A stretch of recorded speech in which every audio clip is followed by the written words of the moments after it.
Seriousness, for Susan Sontag, was a flashing machete to swing at the thriving vegetation of American Philistinism. The Philistinism sprang from our barbarism, and our barbarism had conquered the world.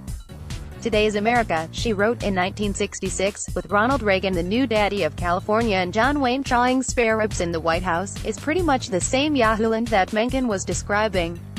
Intellectuals, doomed to tramp through an absurd century, were to inflict their seriousness on Governor Reagan and President Johnson, and on John Wayne, spare ribs, and the whole shattered, voluptuous culture.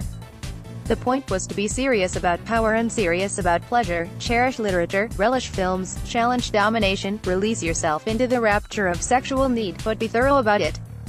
Seriousness is really a virtue for me, Sontag wrote in her journal after a night at the Paris Opera. She was 24. Decades later, and months before she died, she mounted a stage in South Africa to declare that all writers should love words, agonize over sentences, pay attention to the world, and, crucially, be serious. Only a figure of such impossible status would dare to glorify a mood. There was a woman who had barged into the culture with valiant attempts at experimental fiction, largely unread, and experimental cinema, largely unseen, and yet whose blazing essays in Partisan Review and the New York Review of Books won her that rare combination of aesthetic and moral prestige. She was a youthful late modernist who, late in life, published two vast historical novels that turned to previous centuries for both their setting and their narrative blueprint, and a seer whose prophecies were promptly revised after every bashing encounter with mass callousness and political failure. The Vietnam War, Polish solidarity, AIDS, the Bosnian genocide, and 9/11 drove her to revoke old opinions and brandish new ones with equal vigor. In retrospect, her positions are less striking than her pose, that bold faith in her power as an eminent, vigilant, properly public intellectual to chasten and to instruct. Other writers had abandoned their post. So Sontag responded to a 1997 survey about intellectuals and their role with a kind of regal pique.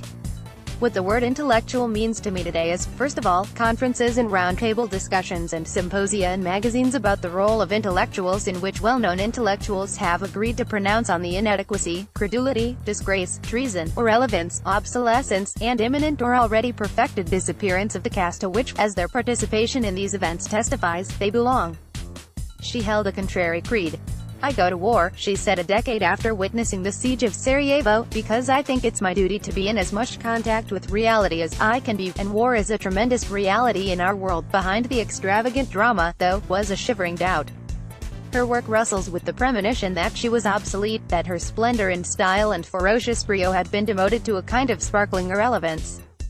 The feeling flared up abruptly, both when she was thrilled by radical action and when she was aghast at public complacency. For Susan Sontag, the illusions of the 60s have been dissipated. This was the smiling headline for a profile of Sontag in the Times. The year was 1980, a hinge for her, and the article, by a 25-year-old Michiko Kakutani, was occasioned by the release of Under the Sign of Saturn, Sontag's fifth book of nonfiction. Although she maintains that her current attitudes are not inconsistent with her former positions, Kakutani wrote, Miss Sontag's views have undergone a considerable evolution over the last decade and a half. The gruesome disappointment of the 60s militancy had sent shudders through the left-wing intelligentsia of which Sontag had once been a symbol.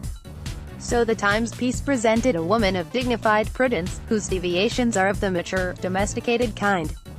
The sensibility that resides in this particular townhouse is an eclectic one indeed.